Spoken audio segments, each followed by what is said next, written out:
Testing 1, 2, 3. Franklin County Commissioners meeting January 4th, 2017. Testing 1, 2, 3.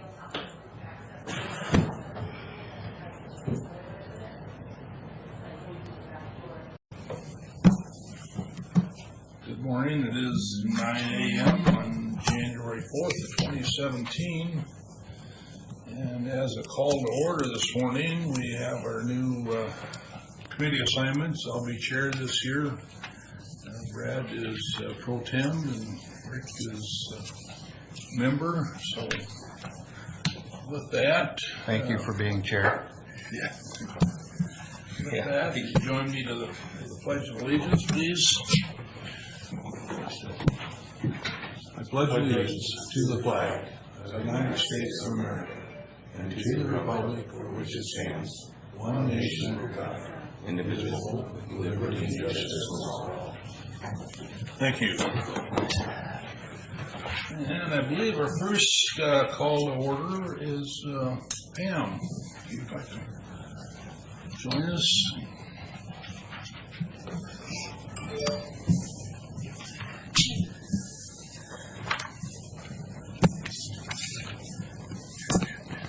Morning, Commissioners. Happy New Year. Morning, Pam.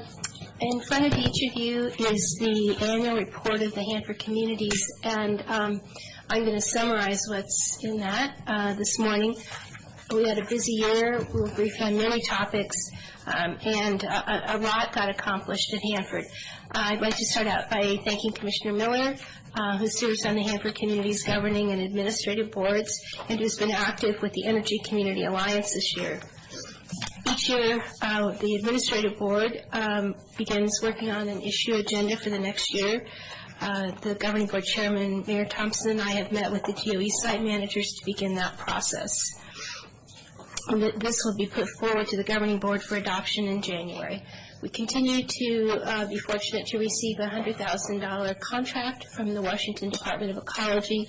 This allows us to do outreach to the public in this region to keep them informed about Hanford.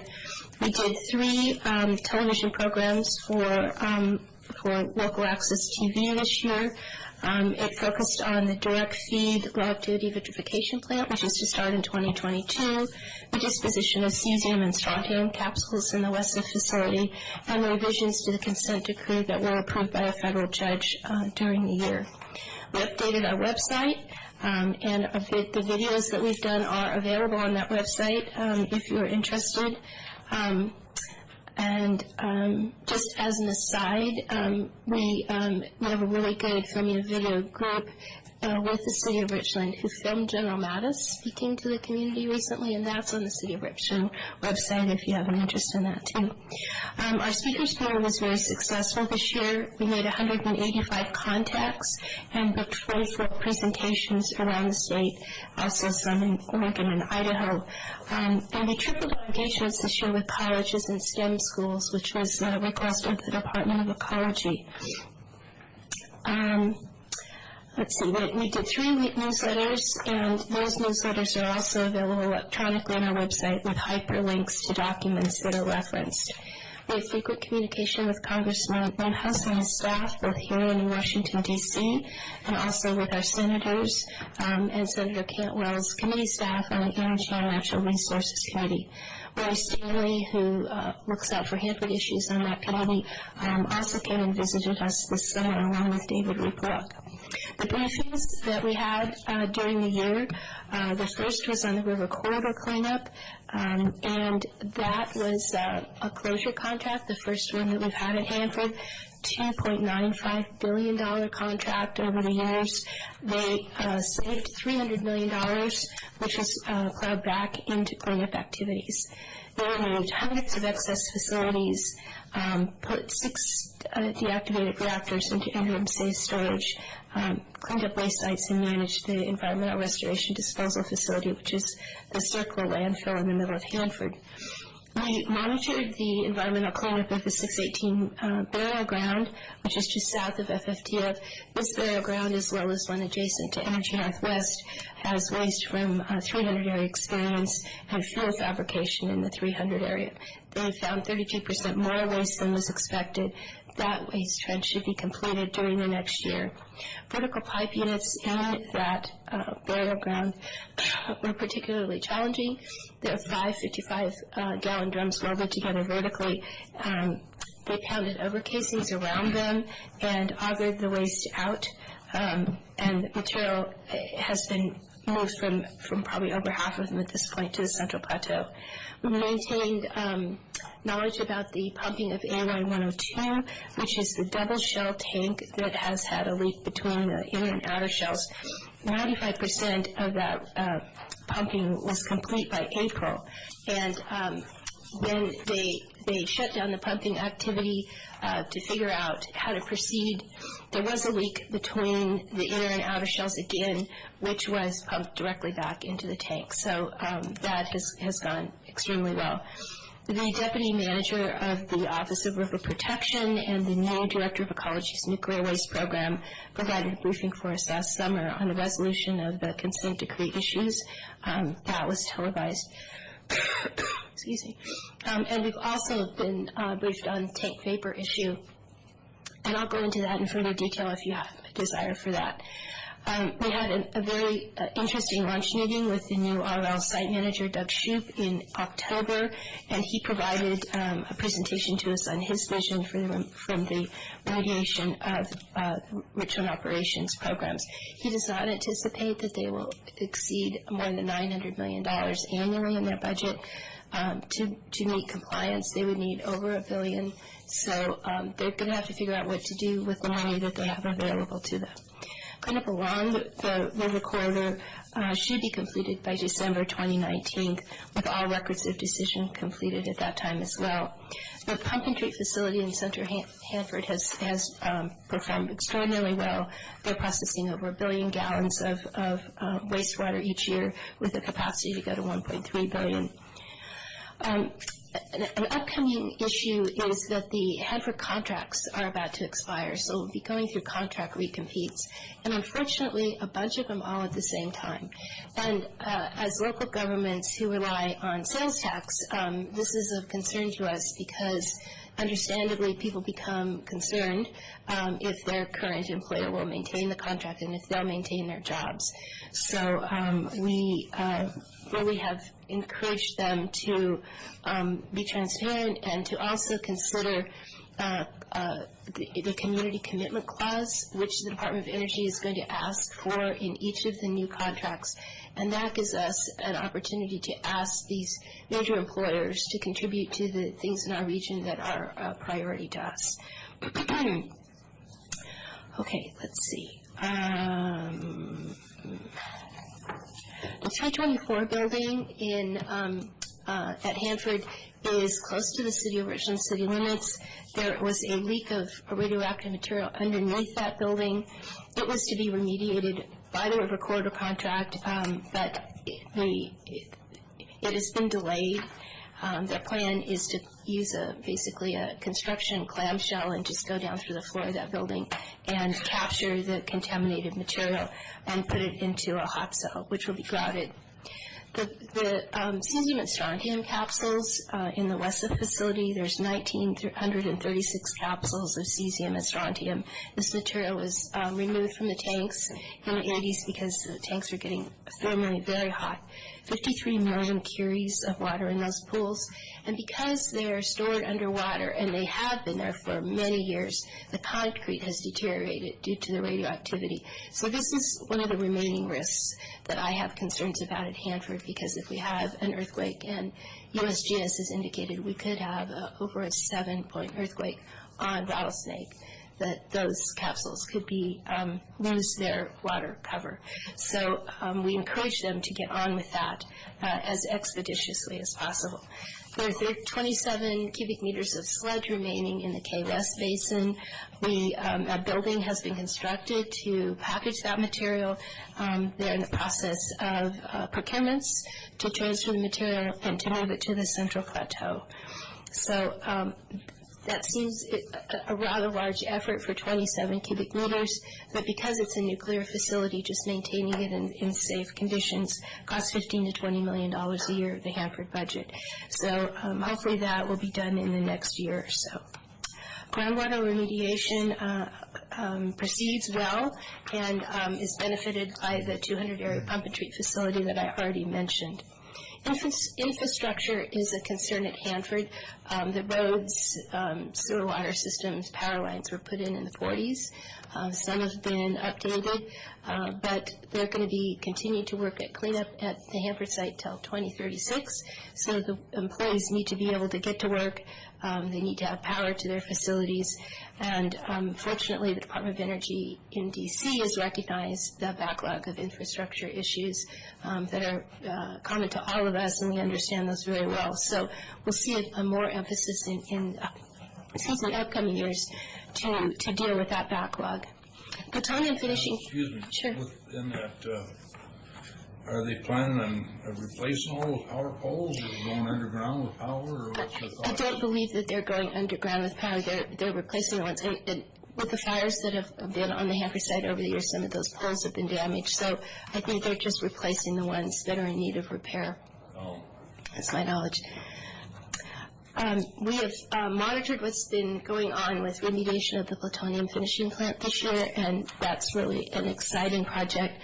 There is a link on the Department of Energy website where you can see they have a piece of heavy equipment with a clamshell, and they're just chewing it down from the top. So the PRF facility, the plutonium reclamation facility, has been torn down. The next building is the building where the McCluskey room is located, and then they'll tear down the rest of the facility, and that will be done by September. So that's going to be a very great accomplishment for us. In working with the Energy Community Alliance, we're working with other communities around the country that have DOE cleanup sites to improve the options for disposal of high-activity waste. We had a peer exchange in Texas this year, and they have a disposal facility in Texas, so we had a chance to meet with local government officials from there, as well as state regulators. In terms of advocacy for issues of local concern, we had a really excellent budget workshop this year in February with DOE, had RO and ORP, and all of our elected officials had a chance to have a better understanding of the Hanford budget, how it's structured, and the impact of minimum safe, which has to be funded before any cleanup occurs. We also had a very interesting meeting with Dr. Stephen Aspey, who's the new director of PNNL. PNNL has a budget of over $1 billion a year. Only 6% of it now is focused on Hanford-related issues. They, as well as Office of River Protection, are very focused on STEM education because they're looking to the workforce of the future and reaching out to the schools that are training the young people that will be the future employees. I participate with TRIDEC on the Mid-Columbia Energy Initiative, nationally with the stakeholders for nuclear waste reform. And we've met with EPA and Ecology. They are making an attempt not only at Hanford but nationally to be more realistic from a regulatory standpoint on how to proceed more expeditiously with cleanup and reduce the paperwork burden that RIFS, remedial investigation feasibility studies that have to be done for each area, or documents that are this big. Every sentence is negotiated. So fortunately, they're looking to be more effective nationally as well as locally. I participate with Benton County EOC as their liaison to Energy Northwest and the Department of Energy, and participated in one drill this year. We've monitored recovery of the WIP facility. They will be placing waste within a week or so. They'll start with the waste that's already there that had been shipped and had not been moved down below ground, and start receiving waste from Idaho and Savannah Riverside within about 3 months.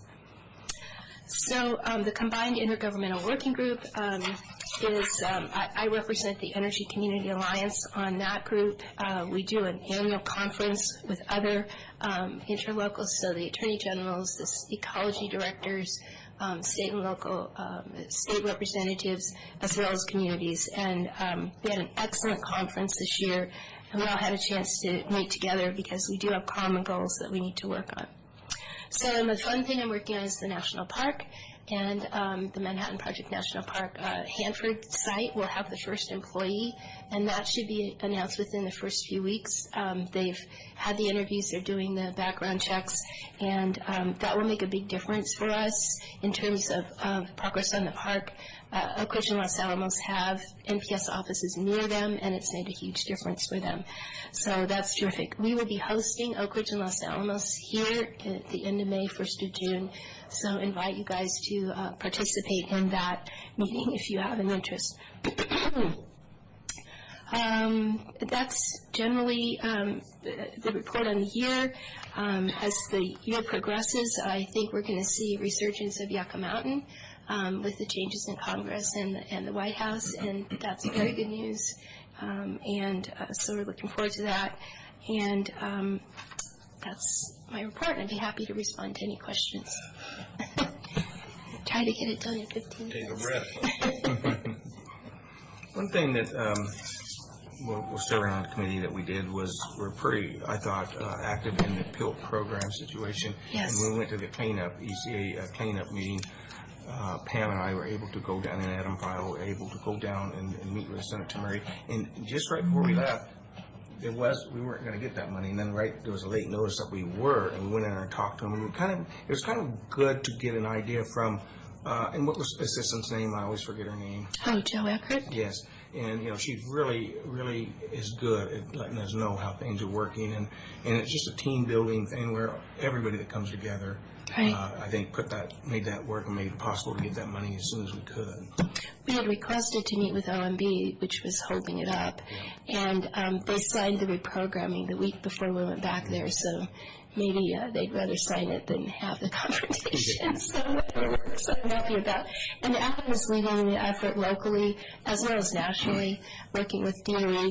The Department of Energy is frustrated that the cost of PILT goes up each year with property tax increases going up, and they're hopeful to come to a more consistent number that they can deal with in the future.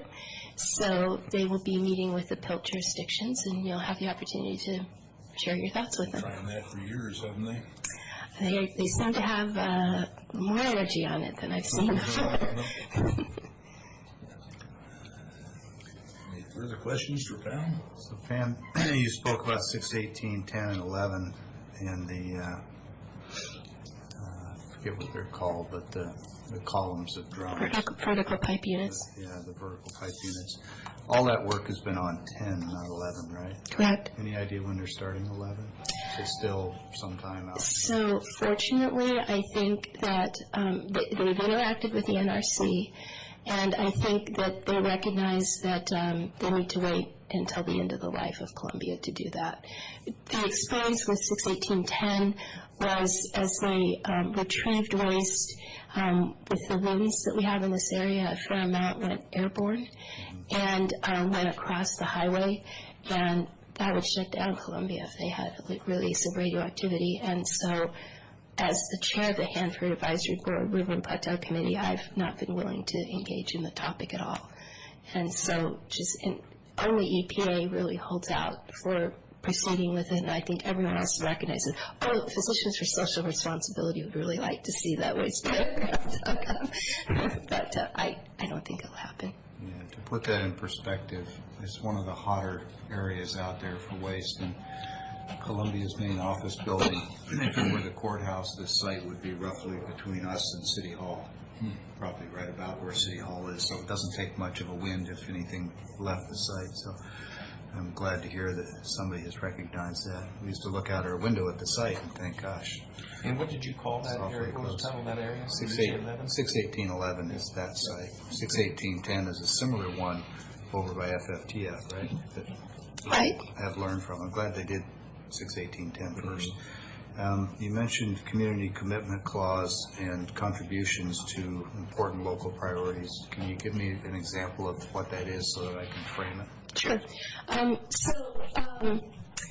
We used to have really strong clauses in the contracts that required the contractors contribute to the community. And then they went away for a while. Congressman Hastings wasn't very supportive of those.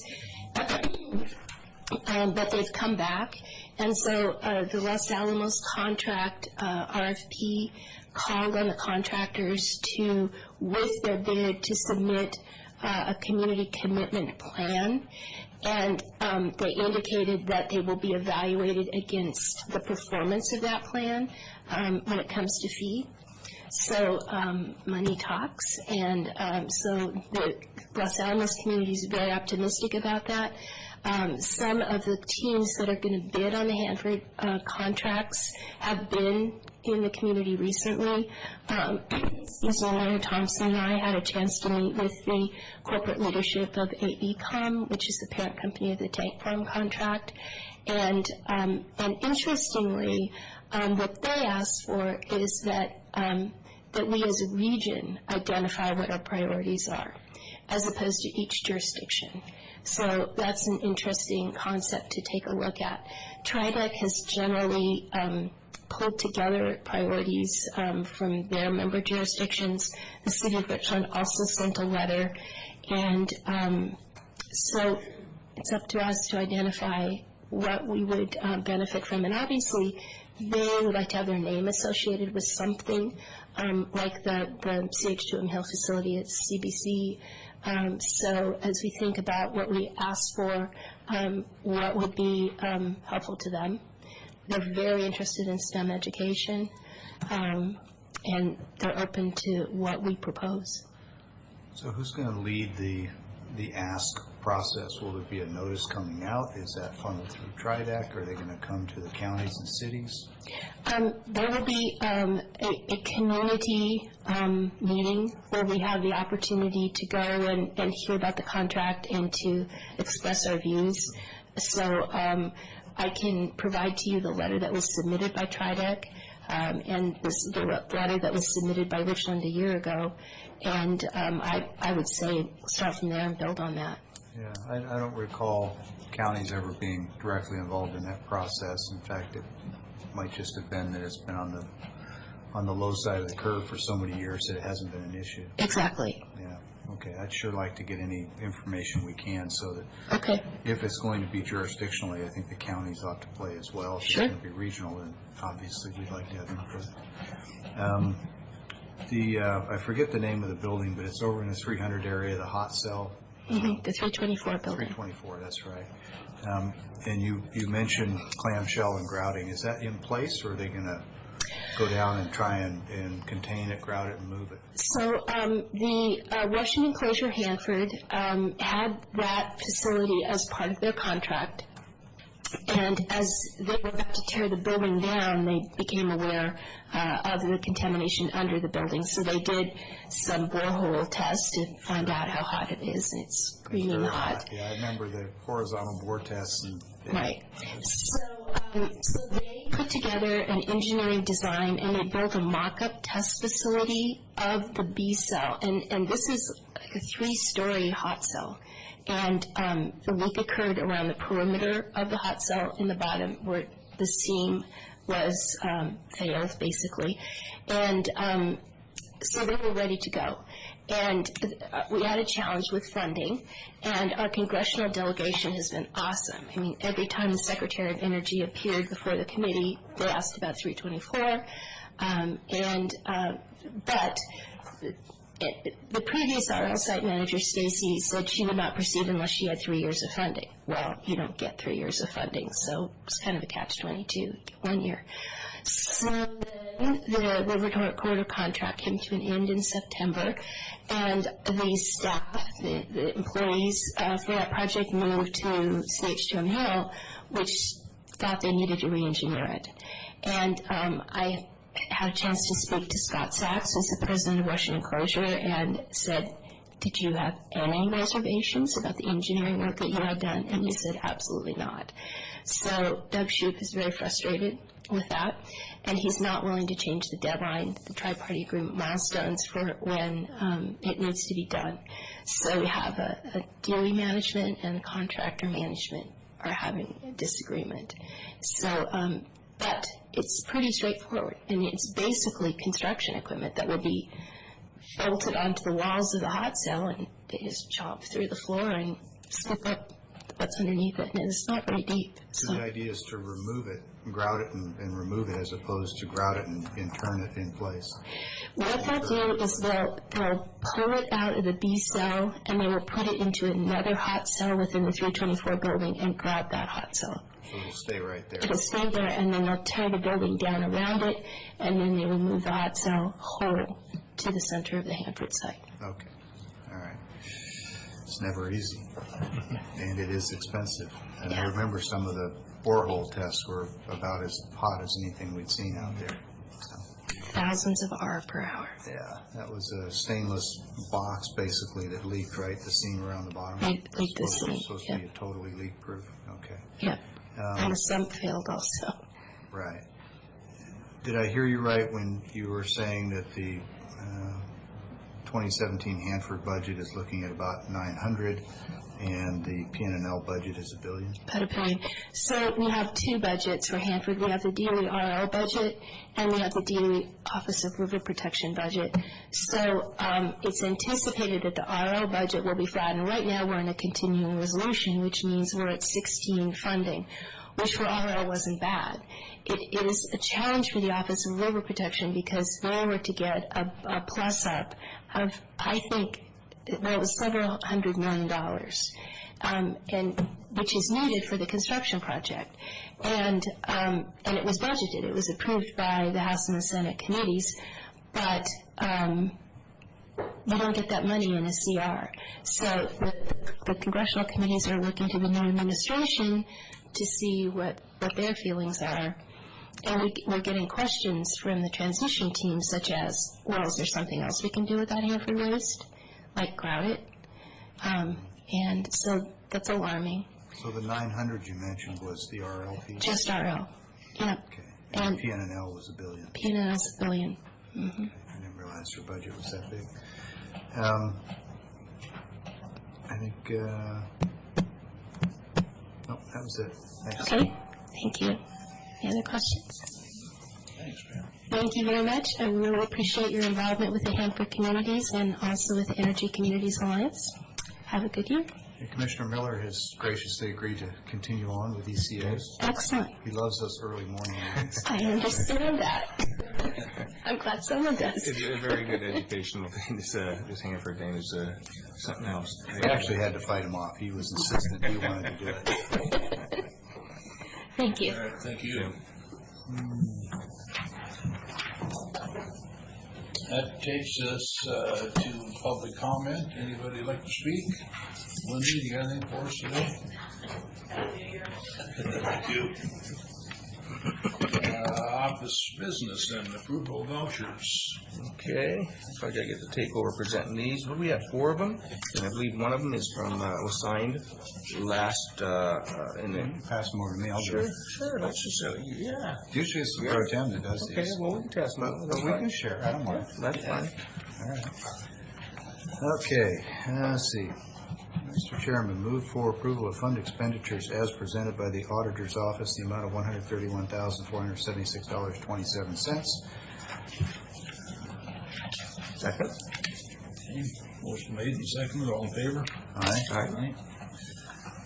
Move for approval of vouchers for fund expenditures presented by, before I go any further, this one already has a second for, a signature for a second. Did you just re-sign this? Yes, it was resolution that I would do that if we weren't having the meeting at the end of the year. Okay, all right, so let's get the dates on this one. This is for a closeout 2016, dated 12/28 of 2016. With that, move for approval, board approval of fund expenditures in the amount of $555,287.33 as previously and temporarily approved by the chair with the authority of the board. Second. All in favor? Aye. So that one's complete now. And this is a new 2017 salary clearing payroll. Move for approval of the following salary clearing payroll amount, $966,710.91, as presented and signed by the auditor's office. Second. All in favor? Aye.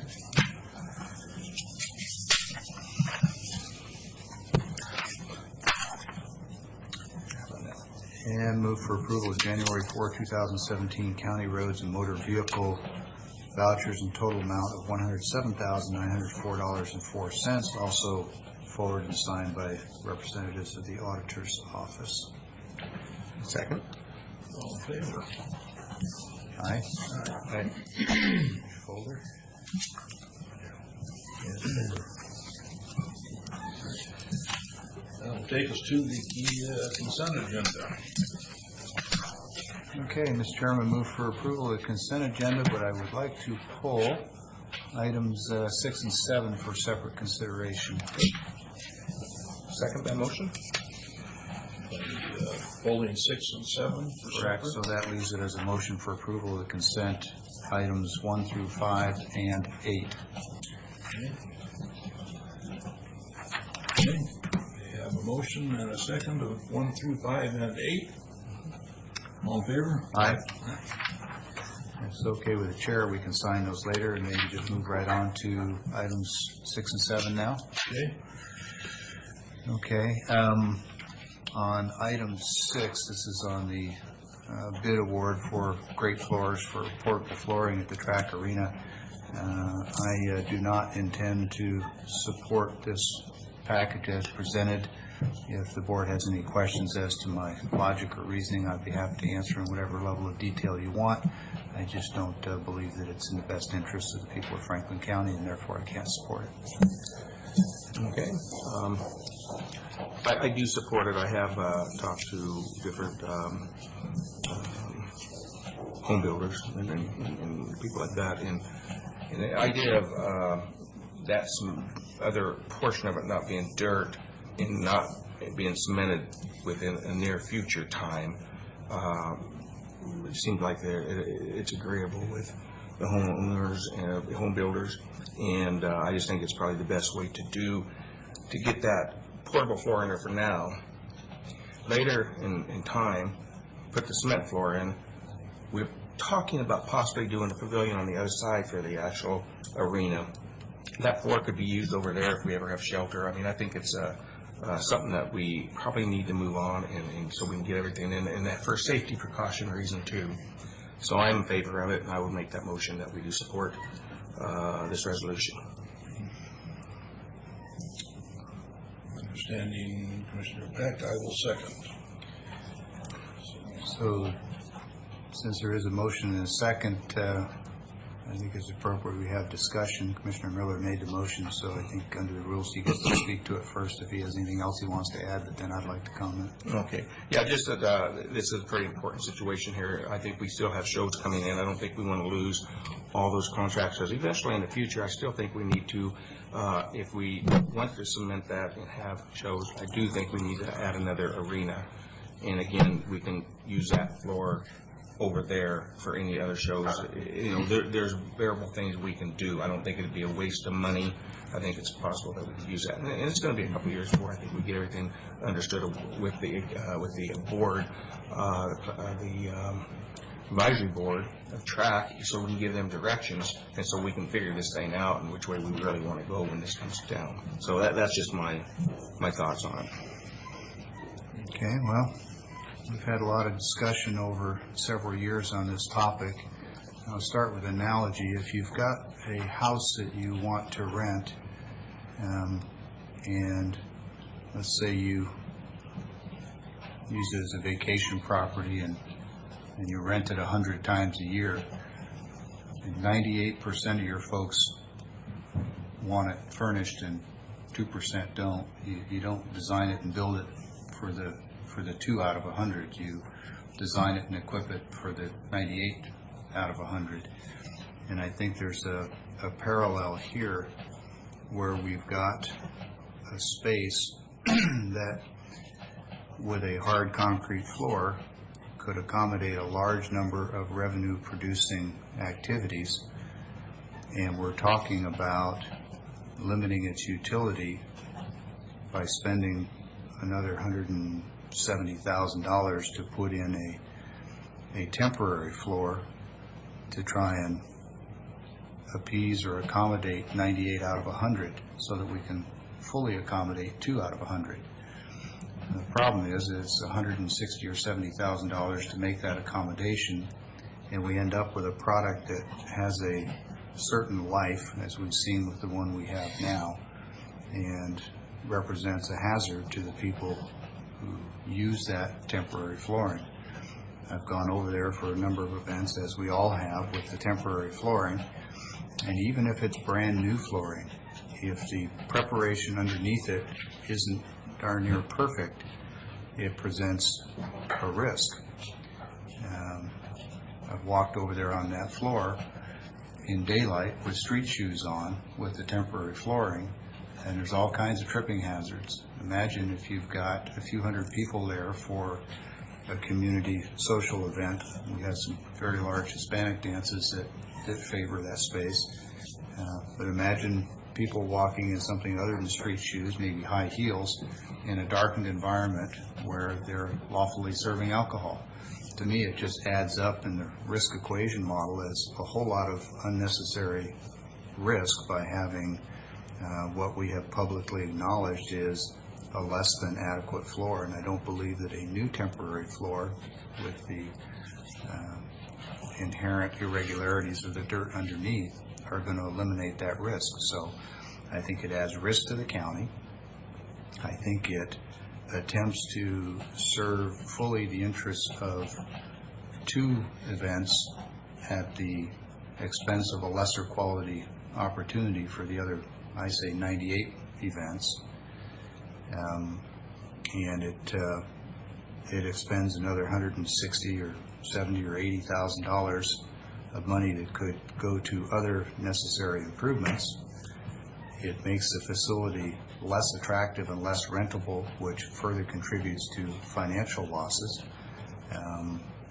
In total, I don't see a compelling reason why we would go that way.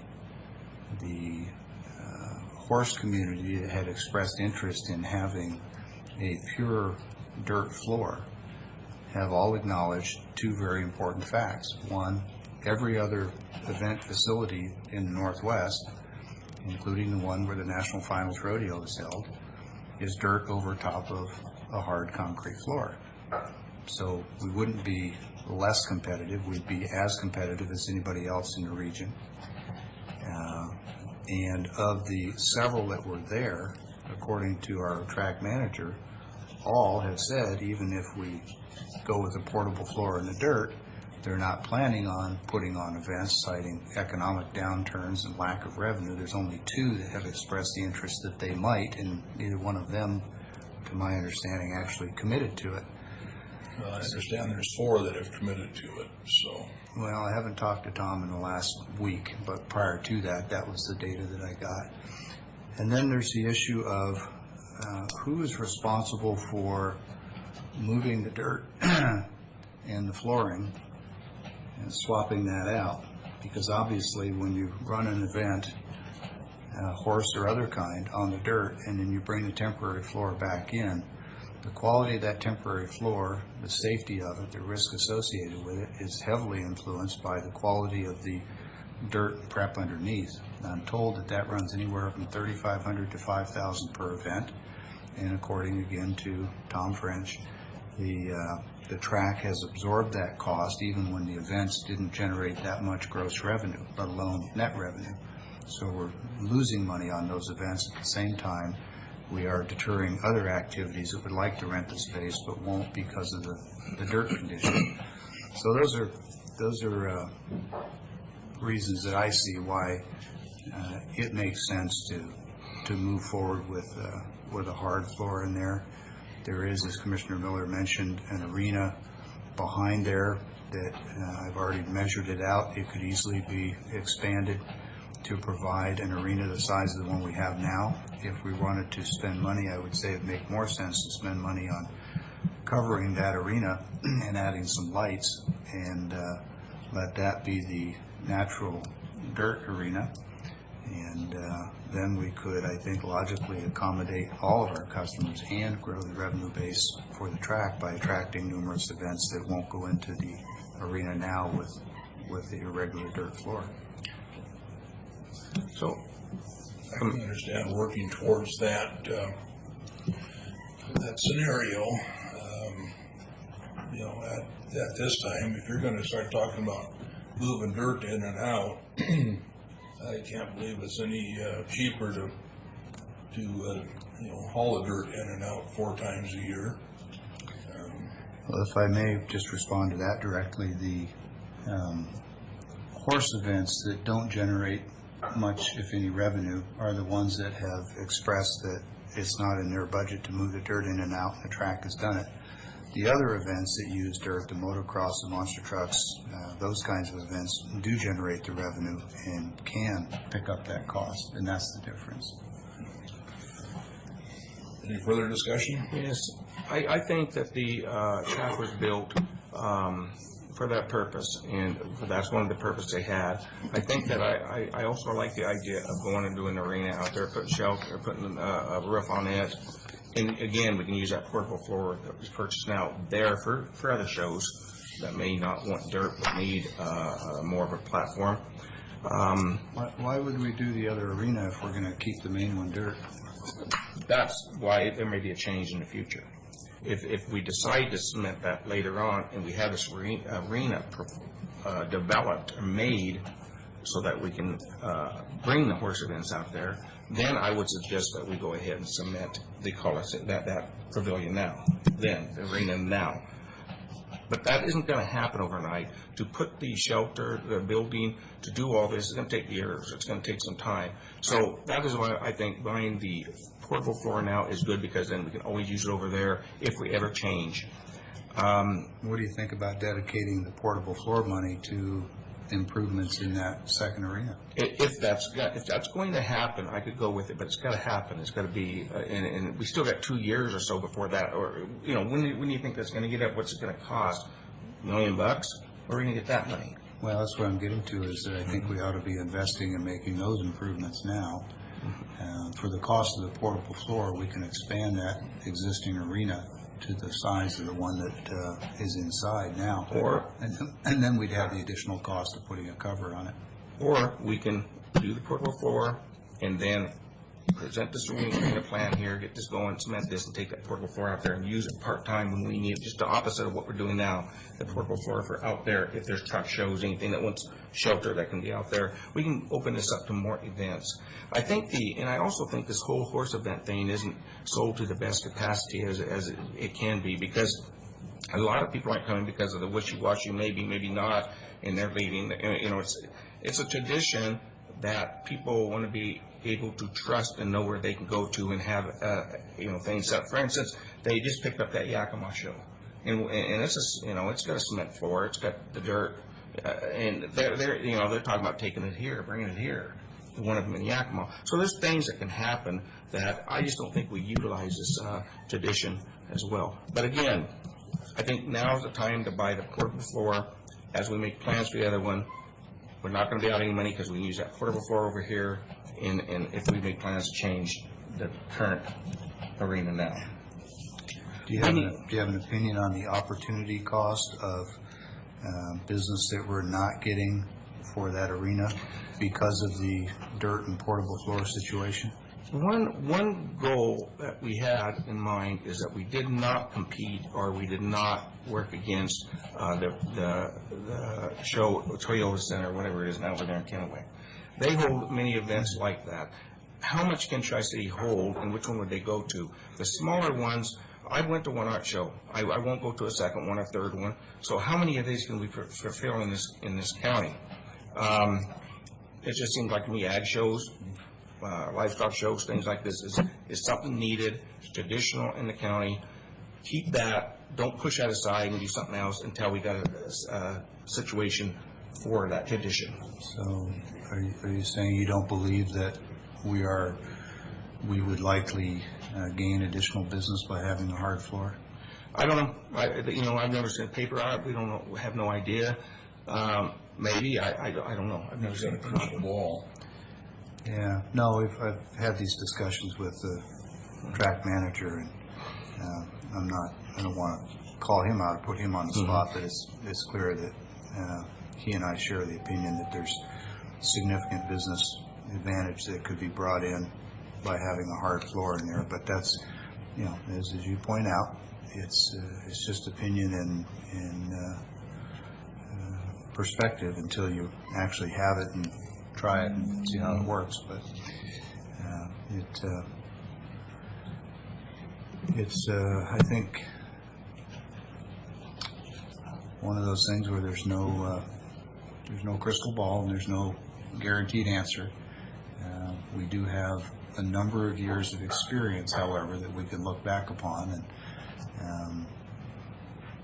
I guess the only other question I would have is whether or not the board shares my view about the risk mitigation and the potential liabilities for the county of having portable flooring in there. Does anybody have a concern? We don't know what the portable flooring is going to set up like, so. Yeah. A lot of it is the floor preparation, and we have to have that correct. But we've been doing this for years with the portable floor, so Right. what's the difference? And who does the board think should bear the cost of removing and installing that flooring when it's going to be used as a dirt arena? Should track eat that cost, or should it be the event sponsors? I think there's ways we talked about earlier of doing it for a section of the year where it's not done repeatedly back and forth. I think that's a possibility. I think there's things to see. I think we work around that. You agree somebody has to pay for it? Yes. But I'm going to tell you, this is a quality of life for Tri-Cities, and there's a reason why private people don't buy those type of things and have those things. So it costs us, and we've reduced that price quite a bit, so it costs to me, very little per person, as furthermore than what they're paying for the quality of life to have these activities. And there's a lot of horses out there. There's a lot of them in town. There's a lot of people that need the right. To me, it's good to be versatile. You've got that for that. You've got that, for the other things we do. So, would a hard floor with dirt over it prevent those events from taking place like they do in every other facility in the Northwest? It does in some of them, and most of it is the pole and the barrel racing where they turn sharp and they do have injuries to the animals. I've seen horses. Now they run those events at facilities all over the Northwest with a hard floor. Yeah, but with our dirt situation, ours is pretty. They like that, and they do, but it's not favorable.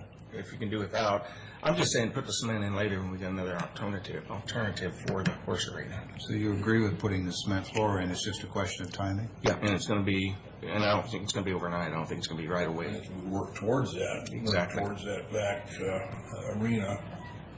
Come up with some numbers and some drawings, and let's get this done now.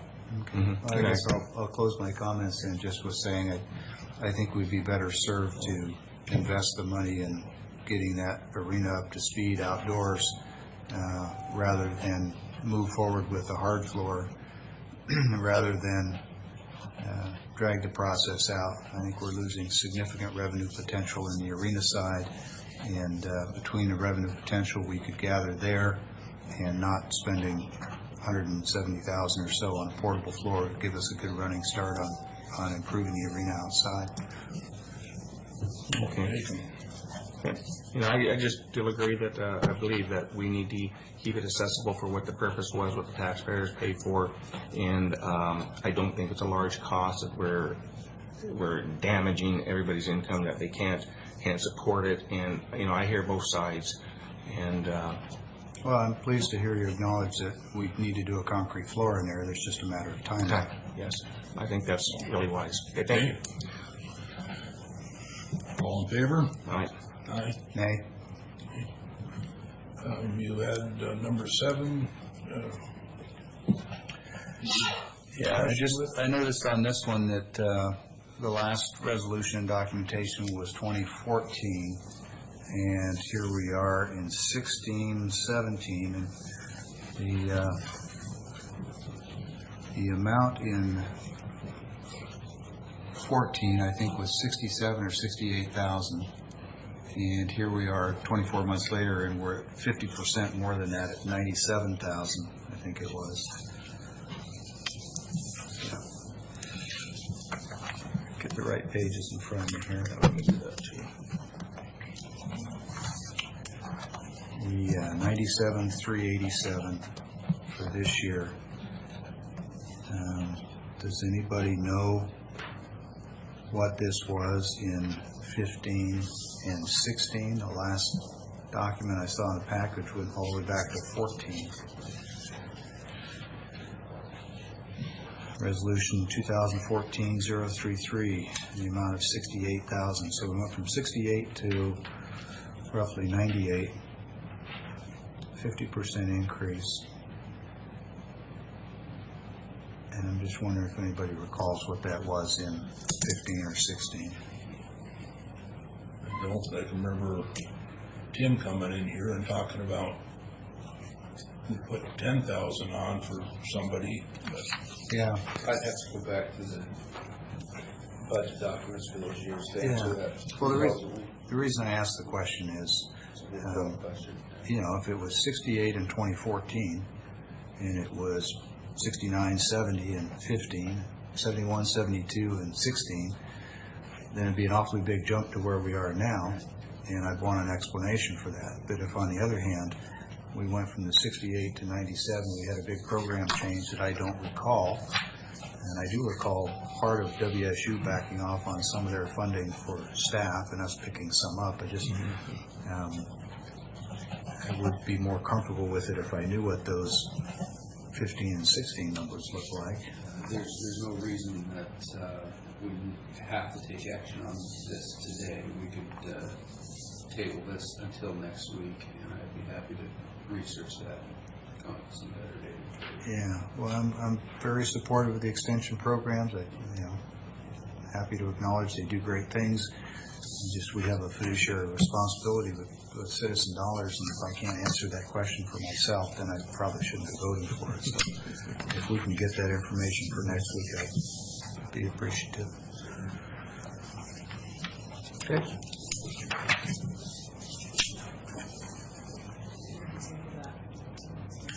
correct. Item 7, Resolution 2017-07.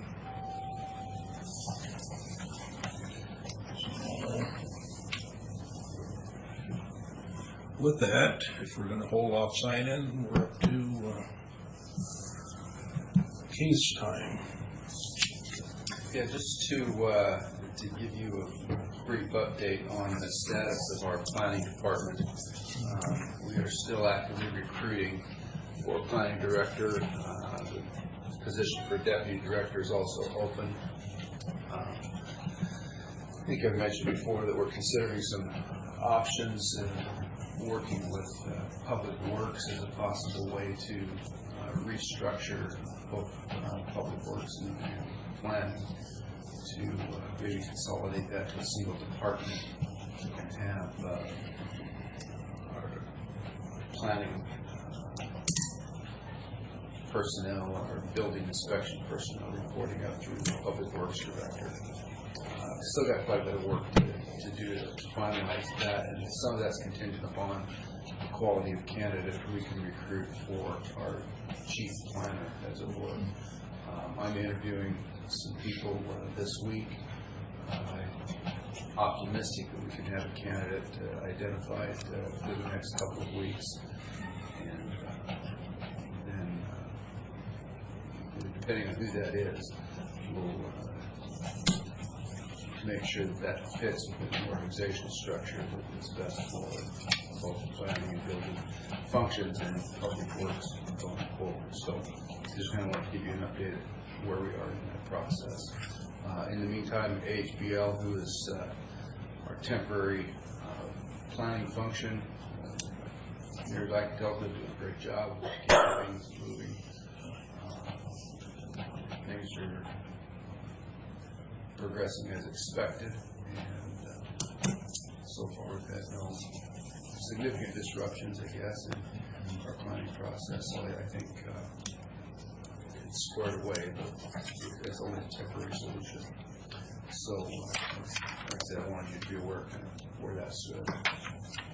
Certainly respond to any questions. The only other matter I have this morning is I'd request an executive session. If you're ready for that, request that session under RCW 42.30.110, paragraph 1, subparagraph I, litigation or potential litigation discussion, and would ask that Tim Dickerson, our chief civil deputy, be allowed to participate in that discussion with us. And we could probably do this in 10 minutes.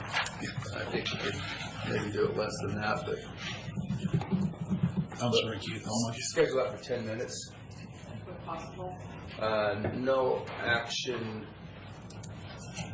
Well, no, I don't think we'll have action taken today.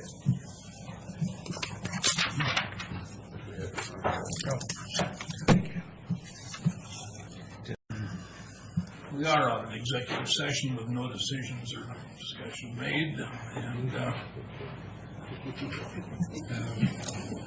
Keith, you have anything else for us today? I think that's it today.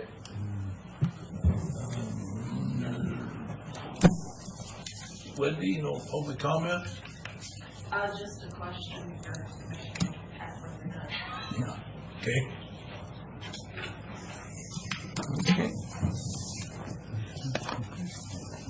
Now we are adjourned. Keith, would you